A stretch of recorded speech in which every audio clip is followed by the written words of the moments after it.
আসসালামু আলাইকুম। আবার চলে এলাম আরেকটা নতুন রেসিপি নিয়ে। খুব সহজ রেসিপি।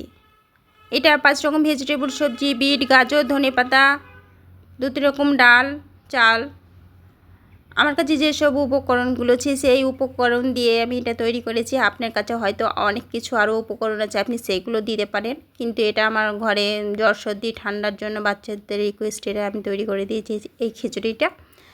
আপনার কাছে আরও অনেক কিছু উপকরণ থাকলে সেটা দিয়ে আপনি ভালোভাবে আবার আরও তৈরি করতে পারেন। কিন্তু এটা খুব হালকা তেল মশলার মধ্যে আমি তৈরি করেছি। আপনার পরিবারে যদি বেশি তেল মশলা খায় সেগুলো সেই পরিমাণ মতো আপনি দিতে পারেন।